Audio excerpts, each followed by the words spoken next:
এখানে হয়তো অনাকাঙ্ক্ষিত ঘটনা ঘটতে পারে। তো সেটার জন্য আমাদেরকে সর্বতভাবে প্রস্তুত থাকতে হবে। ক্ষমতা বা আমাদের যে পরিমাণ পুলিশ, আমরা চাই যে আপনারা স্বতঃস্ফূর্তভাবে কিছু বিষয় নিয়ে ব্রিফিং করব নির্বাচনী হয়, অর্থাৎ আমাদের সিকিউরিটি তো থাকবে লাগিয়েছেন।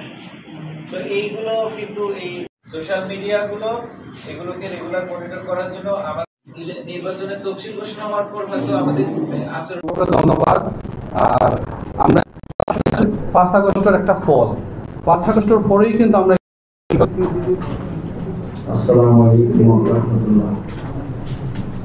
কর্মকাণ্ডগুলো যেন একটা শৃঙ্খলার মধ্যে পরিচালিত হয় এবং সেখানে বাইরে থেকে কোনো ধরনের মানে অনাকাঙ্ক্ষিত আঘাত বা আক্রমণ বা স্যাবোটাজ যেটাই আপনি বলেন সেই ধরনের কোনো কিছু যেন না হয়, সেই জন্য আমরা কিছু পদক্ষেপ গ্রহণ করেছি। প্রথমত হলো এটা হয়তো আমি আপনাদেরকে অবহিত করছি, হয়তো এই কালচারটা আমাদের এখানে তৈরি হয়নি, কিন্তু আমরা একটু তৈরি করে দেখাতে চাই যে একটা রাজনৈতিক সভা বা সমাবেশ যখন হবে তখন এটাকে টোটাল সিকিউরিটি নেটের মধ্যে নিয়ে আসা।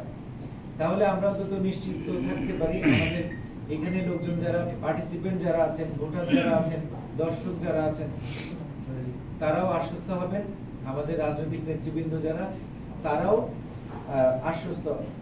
খবর বাড়ানো হয়েছে, বাইরে থেকে প্রশিক্ষিত লোক আনা হয়েছে এবং সামাজিক যে এই মিডিয়াগুলোতে যে সকল প্রপাগান্ডা হয়, ফেক নিউজ যেগুলো হয়, গুজব যেগুলো ছড়ানো হয়, সেগুলোর বিরুদ্ধে আমাদের কার্যক্রম অব্যাহত থাকবে।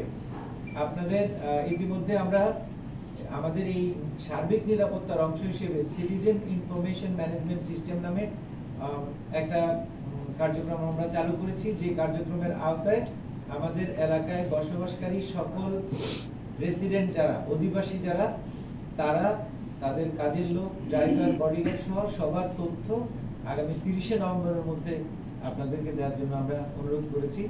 আমরা 2-1 দিনের মধ্যে এটাকে অনলাইনে দিয়ে দিব, অনলাইন ফর্মের মাধ্যমে আপনারা এটা পূরণ করতে পারবেন।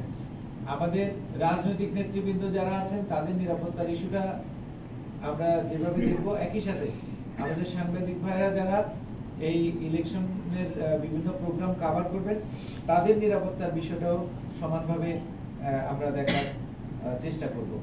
যে কোনো ধরনের অনাকাঙ্ক্ষিত পরিস্থিতি এবং আদিবাসী বলেন বা অনেক সময় এরকম ক্ষুদ্র নিগোষ্ঠী অথবা অন্য ধর্মাবলম্বী এগুলোর উপর আক্রমণ হামলা করে একটা ইস্যু তৈরি করা, এই ধরনের যে কোনো পরিস্থিতির জন্য আমরা সজাগ আছি, আমরা সজাগ থাকবো।